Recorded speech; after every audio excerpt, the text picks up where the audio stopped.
Hey there, welcome back to the channel. Today we are at Carnation Farms. These used to be called Carnation Research Farms, and we're going to take a tour here today and check this out and see what the history of this place is like, and maybe even a little about what they're doing now here. And thanks for watching.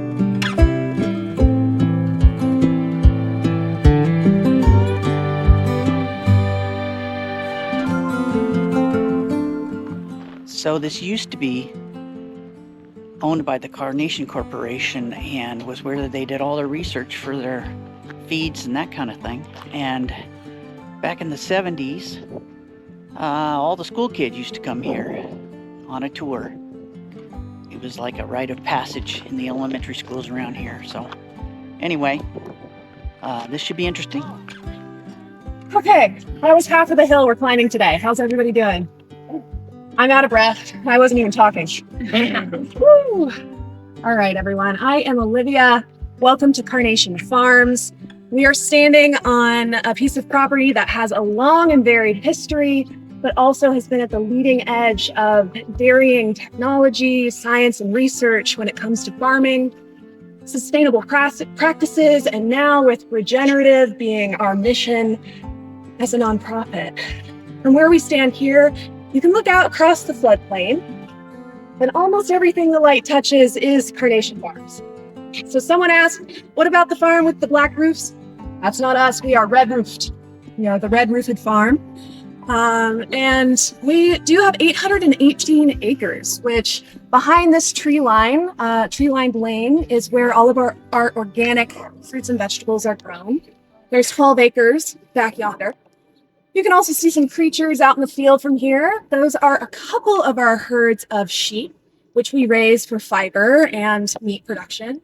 And our cattle, we'll be able to see them as we go a little further. We have a very special breed of miniature cow that we raise for beef. We no longer do dairy at Carnation Farms, but we do have a lot of dairy history to get through today. I would like to start by acknowledging that this land was the traditional homeland of the Coast Salish people since time immemorial. And this valley itself, in the past and currently, and hopefully forevermore, is the land of the Snoqualmie Indian tribe.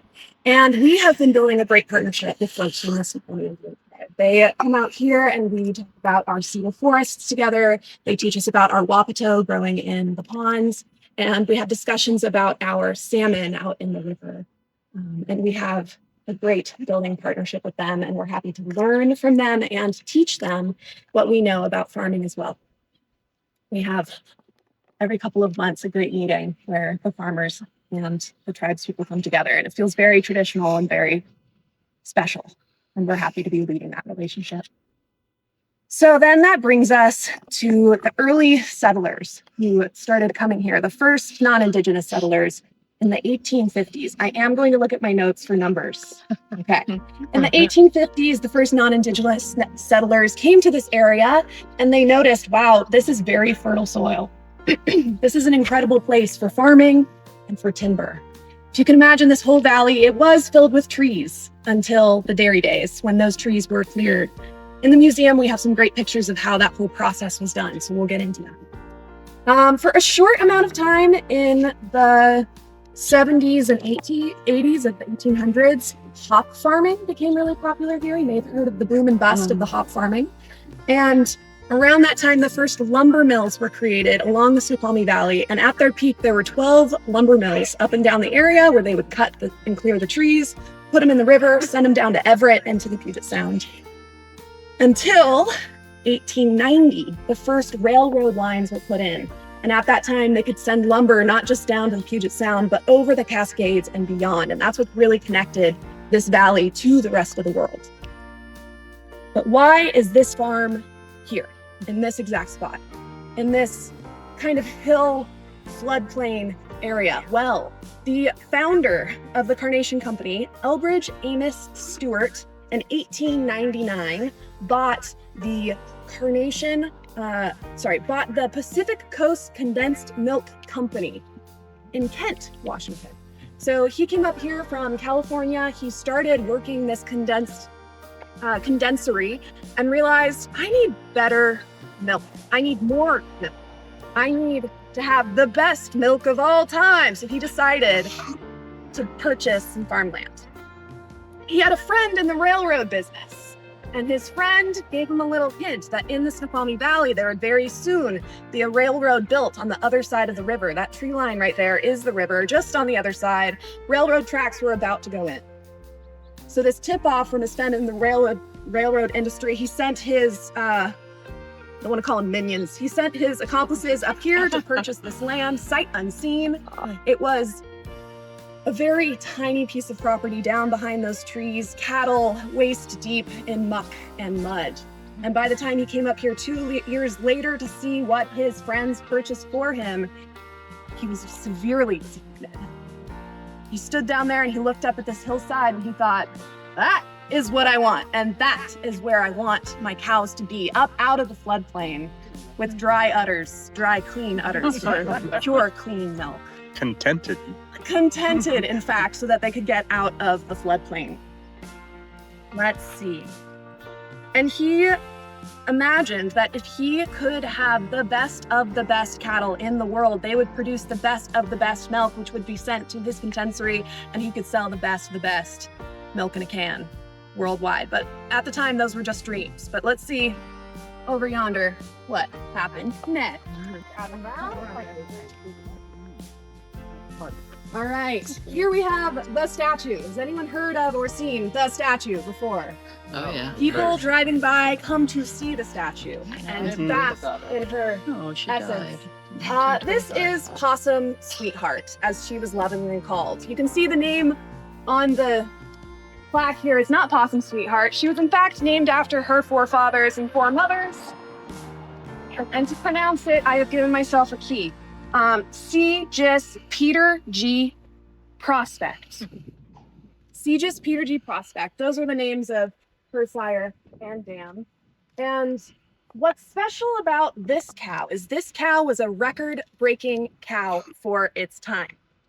At the time, most cows produced between 1,500 and 1,900 pounds of milk per year. That's 1,500, right? Okay. Imagine that number in your mind. This cow produced 37,000 pounds 37,000? of milk in 1 year. And at the time, most people had a cow. Most people had a farm, had a homestead, had a cow. They would go out and milk it every morning, milk it in the evening, or put the calf back on it. They would do a milk share. But for people to hear around the world that there was a cow that produced that much milk and butter fat, people didn't believe it. The person who milked this cow every day, 4 times a day, was Carl Gothrin. He even named his daughter Virginia May Prospect after this cow. He loved this cow so much. And he was hand milking this cow. It was the 1920s that this record was broken. There was technology for milk machines at the time, but Mr. Stuart, who owned this property, was like, nuh-uh. We do everything by hand around here. If you're doing it by hand, you're petting the cow, you're giving her a hug, you're milking very gently but firmly. The thought was that she would produce more milk, and she did. She broke records that had never been broken before, and the cattle that came from her line continued to break records for many, many more years. Now, of course, today, her records have been broken by superior genetic processing and by cows who are milked by machines. But at the time, this was a really, really big deal. Sounds like a lot of milk. If you're looking at this cow, she is larger than life, okay? Even though she's up there, she is bigger than she was in real life. But you can see that proportionally to herself, right, the udder was actually that big compared to the cow. We're gonna get to see pictures of her in the museum. They bred for smaller stature, bigger bag, and just better genetics overall. Mr. Stuart had his scientists and milkmen breed the best of the best to the best of the best for generations. And that can happen pretty quick because these cows can have a calf a year. So you can upgrade those genes very quickly. So in his lifetime, he was constantly beating world records. I noticed she only lived 12 years. She did, yes. And 12 years is Is that normal for a cow? I pretty don't really average know. for a cow, especially if they're having a calf every year. That is a lot of wear and tear on the udder, on the cow herself, bones and ligaments. And when she passed, Carl Cochran also had a broken heart. This was his main cow. I encourage you to look up the letter that he wrote to Mr. Stuart after her passing. It makes me cry every time I read it. They buried her on the property with her head facing north and surrounded with all her favorite treats with her show blanket over her. Oh. Okay, she was beloved, but they didn't make this statue actually until a few years after she passed. Because Mr. Stuart, he was a clever man when it came to advertising. He was like, okay, the cow died. Let's build a statue. I bet that could rack in a couple extra dollars. We could get more people hearing about the farm, coming to see the farm, coming to learn more about what's going on here. We did have a cow graveyard at the time. I don't know if we should go into the dark history, but it's not that dark. They lived their many milking years, and when it was time for them to pass, whether it was through injury or old age, if they were edible, the bunkhouse got a lot of beef in the freezer. But if they were beloved, they got buried with their head facing north. Okay, and there was a spot up on the property that even to this day, after the rainy season, bones do kind of get pushed up above the ground, and we go and collect them. I love it. Okay. We're halfway up the second part of the last hill. Here, I'm gonna face the sun so y'all don't have to. All right, around you can see many white buildings, red roofs. White buildings, red roofs. Typically barns are red, correct? But as soon as they started advertising this place and taking pictures from out in the valley up on this hillside, these photos were in black and white. So red barns against a green hillside, it was black and black. You couldn't see anything. So Mr. Stuart, entrepreneur that he was, said paint the barns white. And at that time, once the roofs got updated, they went red. So that's our traditional carnation, red and white. You see that reflected around. This is our current day business center. So this is where all the business of Carnation Farms nonprofit happens. My office is right inside. But historically, it was a bunkhouse. It was a barn to keep all the bull calves in. And there is story that there was a secret boxing ring in the attic back in the day for all of the farmhands to get a little bit of extra energy out at the end of the night. So there were a bunch of buildings all over this hillside. Most of them are still standing, and almost all of them were used to either house the animals or house the feed for the animals up and away from the floodplain, which still floods every year, several times a year. And this big barn ahead of us, I'm going to talk a little bit more about as we go. The big barn had hay at the top, cows in the middle, poop at the bottom. Behind me is the main barn, the big barn. Can anyone see the date on the wall? 1914. I'm taking a breath. In 1914, it was built, but it did have a major emergency in another date. 1926, this barn burnt down. This barn was used to hold the hay from the field, and back in the day, they would pile up the hay on the back of a horse-drawn wagon. They would drive that wagon up this ramp and into the attic of the barn. They would then pitch the hay down into the space below, and there was a ramp on the other side, high technology, great forethought. Since it was built into the hillside, they would just drive the horse right back out, no backing up needed. But one day, the hay that they were pitching was a little too wet. And through spontaneous combustion, that wet hay caught fire. It's every farmer's worst nightmare.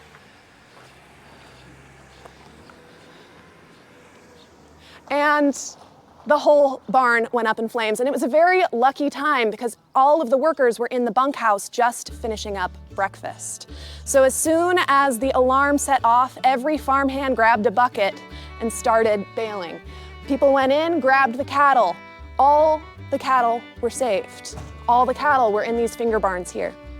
And by the time the fire was put out, all of the hay that was saved to feed the animals in the winter was burnt.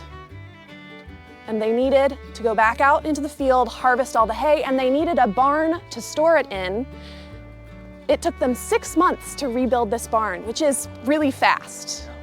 especially back in the day with no power tools, right? But you might notice that the top of this barn was built so quickly, it doesn't have the same arch as the barn that it had before, which is an example behind you over here. That was the traditional way of building the barn, but they were going quick and they were going good, and they were able to create this pitched roof here. And all the cows were saved and all the cows got food. The end. Any questions? Barn swallows? These are barn swallows. Seattle in 1910, or did he move to Seattle when he first? That's a great question. There is a building up on the property that he and his descendants have lived in, but he also had multiple abodes around the world. Yeah, the bungalow being one. Yeah. Capitol Hill. Yeah. Okay, welcome in. I'm gonna come this way. Beep boop. It's a little air conditioned in here, that's nice. Can anyone see a very old portrait of a very old man? That is E.A. Stuart himself, the founder of Carnation Milk Company. He looked like that. There he is.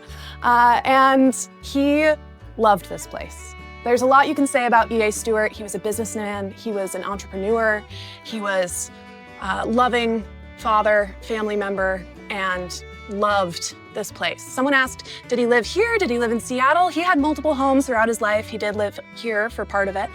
And even when he was starting to ailing health at the end of his life and had to move down to LA for some warmer weather, he still traveled up here for as long as he could because he loved this place in the Snoqualmie Valley. That's a great question. Between 0 and 4 and 5, he had several children. Yeah.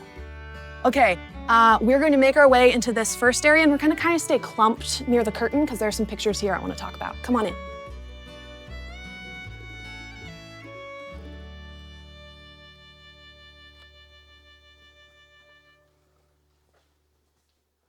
Welcome to the museum. It is awfully quiet. Okay, so remember looking out at the floodplain and we imagined it full of trees. Well, it was full of trees when Mr. Stuart bought this land, and very soon he realized, if I'm gonna have cattle out here producing milk to go to my condensery, we need to clear this land. And so they did. Right behind your head here are the piles of logs. This is many tens of feet tall of everything they had to clear with dynamite. They cleared it with, what's it called? The donkey engine, the donkey mule engine, some early form of steam powered engine that they would use to pull the stumps. And then they built these very incredible tall pyramids of timber, which then took 2 years to do, and then 2 years for these to dry out enough to pour kerosene all over them to then ignite them and burn them away, which would have been so cool to see. They, of course, sold as much of the lumber as they could. This was kind of the scrap wood that was left behind. And the valley floor since this clearing pretty much looks the same as then.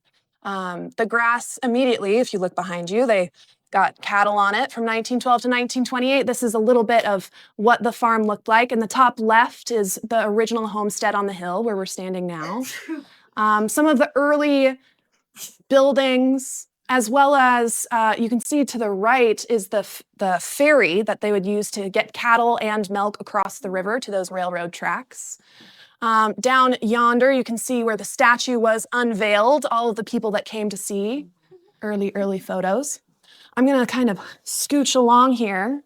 To my right is the early milk house. These are actual milking things that we found around the farm.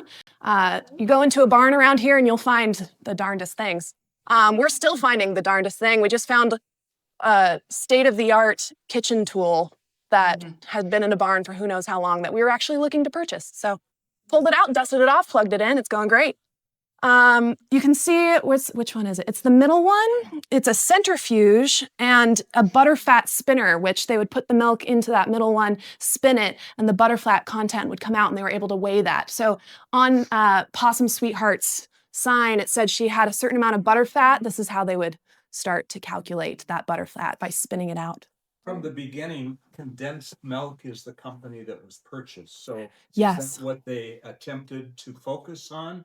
Or did they become, because we would have Carnation milkmen that would deliver milk. So Yeah. it's traditional milk. Yeah. They had plain milk. They also had all kinds of other products that we will see as we go around the corner. But yes, they did have milkmen deliver out to doorsteps. And also, it wasn't all milk produced here. Here, the goal was to produce milk producing cattle, right? So here was the dairy where they were testing how can we get the best genetics. So they also had milk that they were purchasing from local farmers. So this whole valley at one point was filled with dairy farms, and they were purchasing that milk and adding it to theirs and putting it into the condensery. Thank you for your question.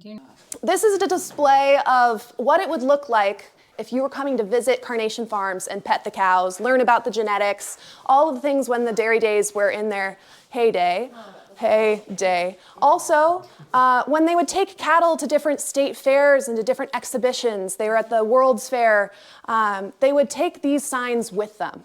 It was very important to Mr. Stuart that everyone knew around his cattle, there's no swearing allowed. These Holsteins are contented cows. There was no smoking, there was no swearing, there was no pushing the animals around. It was all kissy noises and gentle hands when it came to these animals. Because part of his philosophy was if you treat them nicely, they will produce more milk. If you produce more milk, you get more money. And they were really big on trying to have the best of the best at all times. But back in the day, they would have the dry hay in the barns, and then through later technology in the 70s and 80s, they would have haylage, where you pile it all up and you put the tarp over it with the tires that hold down the tarp. Yeah. You might have seen that at a dairy. Yeah, they would ferment the hay, and it would become haylage. They also fed the cattle all kinds of sweets and treats. Turnips were a huge addition to the cattle's diet, which helped them produce more milk, sweeter milk. So turnip farmers around here were very happy. There was a lot of purchasing and collaboration happening. That's another great question. So in this display case here, we have a cigar box that has a beautiful woman on it that says Carnation. Because Mr. Stuart one day, as he was walking in downtown Seattle, he was thinking, okay, I have a condensery, I have this new dairy, and I really need a name. I really need a name for this dairy product. I've already looked at Rose, I've looked at Daisy, and all of these are already trademarked and taken. And as he was strolling down the downtown street, he looked over into a cigar shop and looked down and went, oh my gosh, Carnation, that's it! He looked it up, there was no trademark, he put his brand right on it, and from then on, Carnation, the sign of pure and dainty and wholesome, became the sign for the farm. It's the old malted milkshake mixer. Yeah, there's some good memories in this one. And just across the way, we have some examples of old adverts. And those were created, hand-drawn by artists, and then sent all over the world. And you can look at some of those, and there are some funny, my, it's good to drink for cooking and baking. The sweetest, the purest, delicious with fruits and cereals. I just love the adverts. Okay, we go from bright and colorful to sterile. This is an example of what the research lab looked like at the time as research was going into the cattle, the food products, and also the animal replacement food. So not only calf food, but pretty soon we're going to get into the story of cat and dog food as well that was produced here at the farm. Okay, so right here at the farm, leading technology in genetics of milk-producing cattle, specifically Holsteins. And they were doing really interesting work by adding hormones to the cows to encourage them to drop extra embryos. Then they would take those embryos from the award-winning cattle and put them into donor mothers, which would then raise the genetics of one singular award-winning cow, and it wouldn't mess up the genes at all. It would just be almost like a cloned reproduction of one award-winning cow. And once that calf was born, they could ship that they would know it was going to be a great cow all over the world, or they would take those embryos and put them on ice and ship those. And I did write down how much those were sold for. $25,000 per embryo. When was this? This was in the 80s. Oh, okay. Recent. This is like newer technology. They also were doing artificial insemination at the time and really perfecting the art of that. And let's see, and around this time, when people were getting these Holstein calves, they started calling them Carnations instead of Holsteins. That's how prolific the name of Carnation Research Farm was becoming across the world. Okay, so here we have a reproduction of the farm stand. Our farm stand to this day is, you saw it as you came in. We've got 12 acres of organic fruits and vegetables that we sell at our farm stand, as well as our humanely raised beef and lamb and mutton. And we also bring in a lot of products from local farms, small businesses. I encourage you to check it out on your way out of here. Okay, so this little section, I'm gonna encourage you all to come forward so as many of you can see into this little boothy here. We had, does anyone remember Alber's? Alber's company. In 1929, it was a cornmeal and cereal company that Carnation Farms purchased. And they started creating not just cereals for humans, but also cereals for animals as well. And from 1932-ish, they looked around and saw that in pre-World War II, people usually fed their animals whatever they had off their table or canned foods like horse meat to their animals. That was what was available at the pet store. And Mr. Stuart, after purchasing Alber's, was like, okay, let's start figuring out if we can do a pet food. So he gathered the dogs that Carnation Farms purchased, and they started creating not just cereals for humans, but also cereals for animals as well. And from 1932-ish, they looked around and saw that in pre-World War II, people usually fed their animals whatever they had off their table or canned foods like horse meat to their animals. That was what was available at the pet store. And Mr. Stuart, after purchasing Alber's, was like, okay, let's start figuring out if we can do a pet food.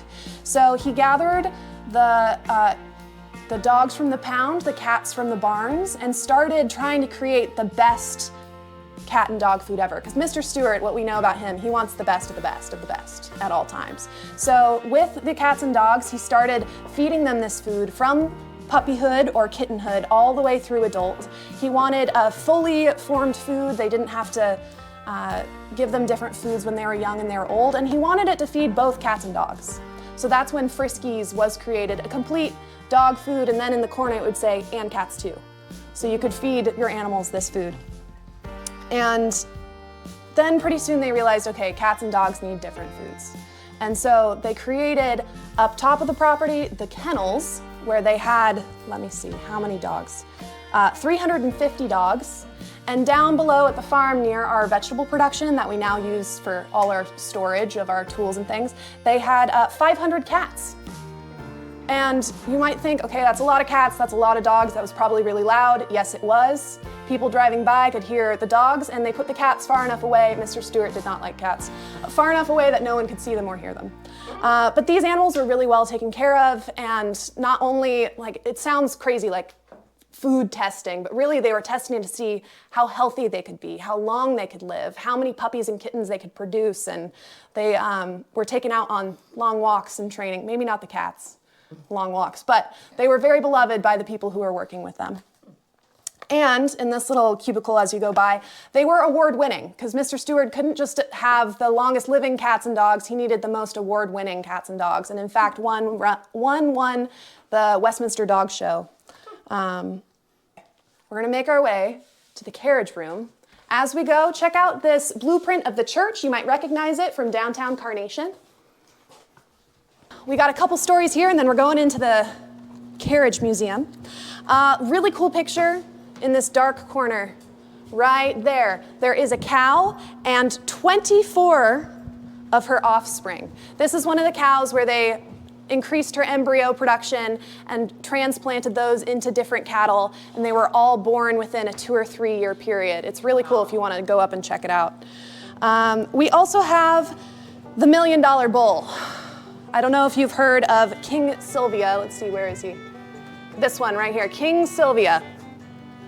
King Sylvia was assumed to have great genetics, the best genetics of any bull at any time. And he was out in Milwaukee. Mr. Stuart got a call from the farmer. The farmer said, I'll sell you this bull. I'll sell you this bull for $10,000. And Mr. Stuart went, $10,000? For one bull? I don't think so. And the farmer said, well, we're gonna have an auction. Why don't you come on out to Milwaukee? You can join the auction. There's gonna be some other big names there. And when he arrived, there were other big names there. The Stanfords, the Miltons, the Vanderbilts, the Paps, all of these gentlemen farmers who had other things going on in their lives, but also had a farm and also wanted to have the best of the best. And Mr. Stuart looked around and went, none of these guys are farmers. None of these guys deserve this bull. So when the bidding started at $10,000, like the farmer offered to him, he put his hand up. And he kept putting his hand up. And all these other gentlemen farmers kept putting their hands up. And it climbed. And it climbed 10,000, 20,000, 30,000, 50,000, $100,000. Finally, he was looking over at, is it Milton Salt Company? Is that right? Morton, thank you, you all would know.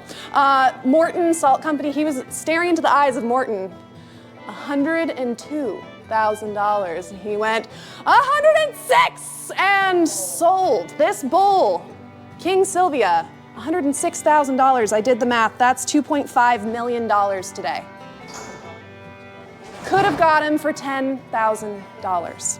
He brought this bull home, and once again, like Seegis prospect Peter G's Possum Sweetheart, he got advertising. They put that cow in a train car, and on the side of the train car, they put the $1 Million Bull. And they shipped that cow, and at every train station, as they let it out to poop, people were crowding around to see this bull, because everybody had a cow.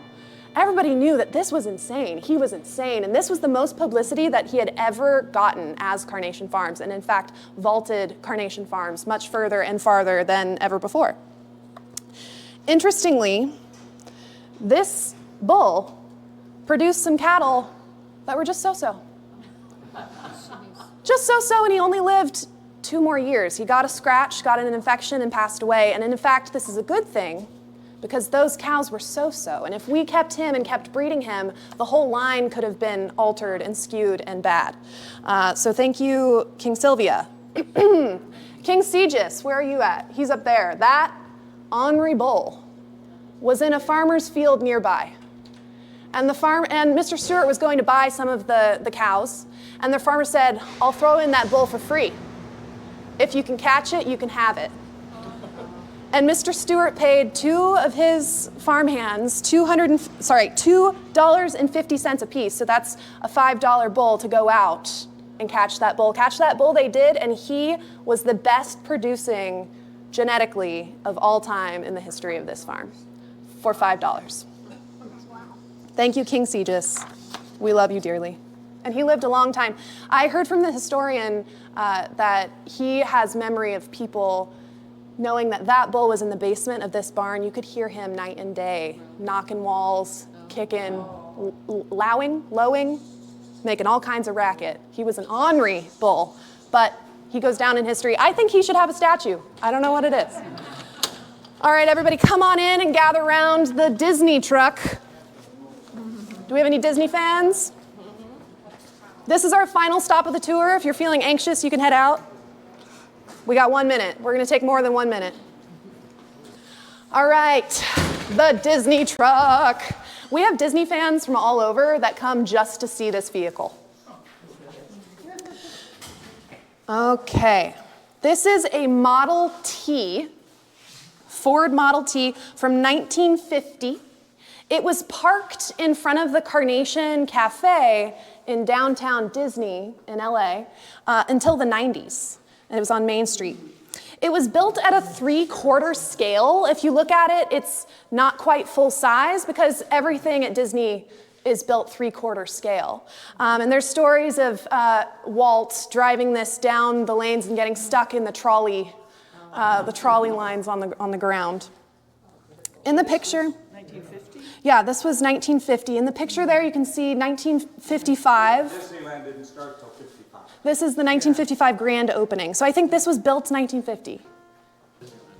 Yeah, the Carnation Kitchen, Carnation Cafe is still at Disney, but we got the vehicle back. Apparently they didn't want it anymore. But you can see a picture of Walt at the opening, and Mr. Stuart, the original Stuart, is the great-great-grandfather of the man who owns this property today. And he tells story of his parents being sent Christmas gifts every year from Walt. They had a close connection. The connection was built because at the time Mr. Stuart was living in LA, because the Carnation headquarters in the 1940s was moved down to LA. And he was on the board of different banks in the area, and Walt was going to the banks and trying to get funding for building this crazy theme park idea, and Mr. Stuart helped him get the money to build Disneyland. So the connection between them grew and grew over time. Now I'm really wondering about that date. I'm gonna look it up. When was it built? If anyone wants to sit in it and take a picture while I keep talking, go for it. This is the one we can touch. The rest of them we don't really touch, but this one, touch it all you want. Over here are some more famous people over time that had connections with the farm. You might recognize them more than I do.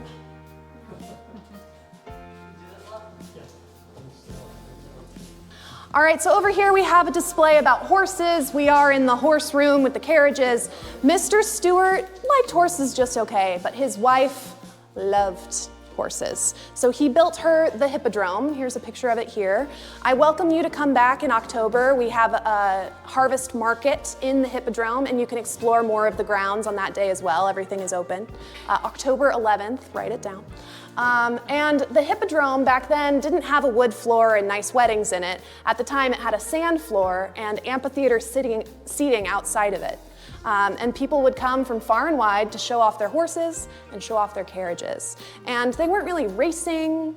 It was more of like a trot, see if you could back it up through the cones type of thing, which they still do at the State Fair every year in Monroe. Dressage, yes.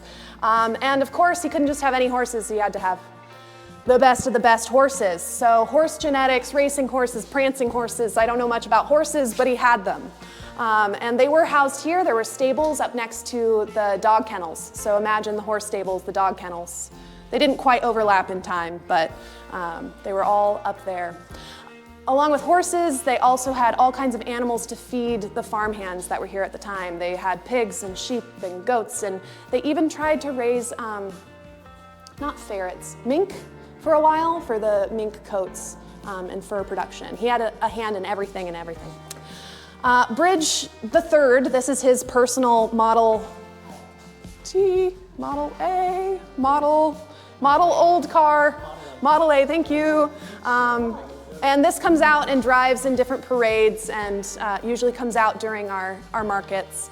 The back has been turned into a bar, it's very cool. In 1985, the Carnation Company and all of its bits and pieces got bought by Nestlé.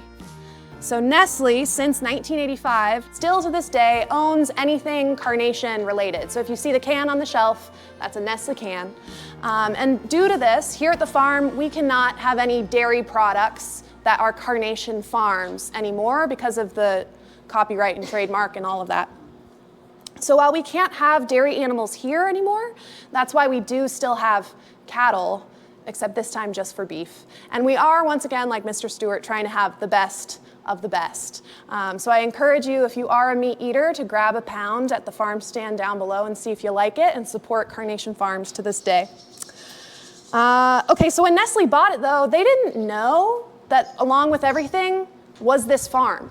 They had no idea that they bought a farm when they bought the brand. It was a couple of years of nothing really going on here in the 80s until Nestlé realized, wait a minute, in my notes here it says we bought a farm? Some executives came out 800 acres. The executives came out and thought, you know, there's a lot of buildings here. What if we had a training center built here for all our employees worldwide to come out and learn about not just Carnation and the Carnation branded items, but about Nestlé and all of its greater things. For a time, the archives moved here. So all of the archives of Nestlé's products ever made, like every example of a candy bar wrapper, was housed here in one of the barns. And Nestlé was here running things, Friskies, dairy. Pretty soon they started shipping them elsewhere, like I told you earlier, to Missouri. All of the animals got put into an airplane and overnight shipped because they were all still part of food trials. They couldn't spend multiple days getting there. They called it the Carnation Ark, this plane flight that went. Okay, all the way up until 2008. In 2008, Camp Corey bought the farm from Nestlé, which was run by Paul Newman. This was one of his hole-in-the-wall camps for kiddos that had life-altering illnesses. And they were here until 2010, when Camp Corey moved on to another property in Mount Vernon. So they're still in Washington, just less of a hill for kiddos in wheelchairs. Yeah. But the farm still is fully ADA accessible here, and we're very proud to have that history as a part of this space for folks who want to come and visit. Okay, that brings us to 2016, when Mr. Stuart, who is the third descendant of the original Stuart, it's confusing because they're all called Elbridge. So this is Bridge, not Elbridge. Yeah, Bridge himself, along with his wife Deborah Stuart and his granddaughter Sarah Stuart, Oderid and Daniel, her husband. It was kind of a family pact. They got together, they're like, what are we gonna do with this old farm? And how are we gonna have this farm be relevant in the present day? How are we gonna have people engage with this community hub that supported the Valley for many, many years? It stood empty for so long. Let's form a nonprofit. So they, as well as other leaders in our community, joined the board, created the nonprofit, and since 2022, you heard in 2020, things got a little rough. Our doors closed for a little bit. We've reopened, we've stayed a working farm, we've kept feeding the animals through all this time, but now we have a direction and a purpose and a new mission as of 2022. We got a new executive director, as well as a culinary director, as well as a regenerative agricultural director, all in 2022. It was a very busy year. That's also when I started working here. Thank you, thank you. And around that time, the new mission was written. I'm gonna read it word for word for you all. It's very engaging. Carnation Farms is a community-based hub for regenerative food and agriculture that educates and empowers the work of culinary, food, and farming professionals. We are a place where people gather, to learn about farming, to learn about fooding, to learn about it all. And our vision is regenerative. This is a new hot topic keyword that you may have heard. It's basically sustainable, organic, plus. We're trying to do more to make this land stay healthy longer for future generations. And we do a lot of work, workshops, conferences, gathering local farmers, gathering local chefs. We have the James Beard Foundation come out every year. We have the local Seattle Culinary Academy, farmpreneurs, all kinds of things. People come out here to learn. And not just about the history, but about what we can do to keep farming sustainable for future generations. We also, as part of our community hub outside of farming and food, we hold weddings and family reunions and birthday parties, history tours, seasonal markets, cooking workshops if you like pie or pizza, butchery. We do a little bit of everything, and we're also interested in doing more. We want to do whatever our community is interested in doing. So if you have a thought of something cool that Carnation could do other than dairy, reach out. Let us know what you're interested in, what we can do for you all. Okay, I want to be cognizant of time. Y'all have had such good questions, have been so kind to me. Let's see, what's my final paragraph? Thank you for joining me on this journey through time. Yeah, it's basically if you want to learn more, send me an email. You got my email. If you want to learn more, come back out. Check out our social media, join our newsletter. Come on another tour. Our next history tour is on the 30th of this month. It will be led by our historian.